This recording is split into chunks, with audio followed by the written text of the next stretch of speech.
ایک دفعہ آپ صلی اللہ علیہ وسلم کی محفل میں ایک بدو آ گیا۔ اس زمانے میں بدو ان لوگوں کو کہا جاتا تھا جو جاہل تھے۔ جب وہ شخص آپ صلی اللہ علیہ وسلم کی محفل میں آیا تو اس نے پوچھا کہ آپ صلی اللہ علیہ وسلم آخرت میں حساب کتاب کون کرے گا؟ تو آپ صلی اللہ علیہ وسلم نے فرمایا کہ آخرت میں تو حساب کتاب اللہ کریں گے۔ تو اس بدو نے دوبارہ پوچھا کہ اللہ کریں گے حساب کتاب؟ آپ صلی اللہ علیہ وسلم نے فرمایا ہاں، اللہ کریں گے۔ یہ بات سن کر وہ بدو مسکرایا اور کہنے لگا کہ آپ صلی اللہ علیہ وسلم مجھے اجازت دے، اور وہ وہاں سے اٹھ کے چلا گیا۔ اب کچھ صحابہ جو اس محفل میں بیٹھے ہوئے تھے ان کو اس بات کی سمجھ نہیں آئی۔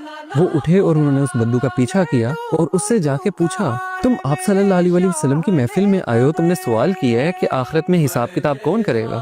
آپ صلی اللہ علیہ وسلم نے تمہیں جواب دیا کہ اللہ کریں گے، تم مسکرا کے اٹھ کے کیوں آ گئے ہو؟ تو اس بدو نے مسکراہٹ سے کہا کہ اگر اللہ تعالیٰ نے آخرت میں حساب کتاب کرنا ہے تو اللہ تعالیٰ تو بڑا غفور و رحیم ہے، وہ تو مجھ سے میری ماں سے زیادہ پیار کرتا ہے۔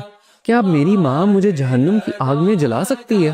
جب میری ماں نہیں جلا سکتی تو وہ رحیم و کریم میرا مالک، میرا اللہ مجھے کیسے جہنم کی آگ میں پھینک سکتا ہے؟ تو وہ صحابہ آئے آپ صلی اللہ علیہ وسلم کے پاس اور بولا کہ آپ صلی اللہ علیہ وسلم اس طرح ہم اس بدو کے پیچھے گئے تھے، اس نے یہ بات کی ہے کہ اللہ تو بڑا رحیم ہے۔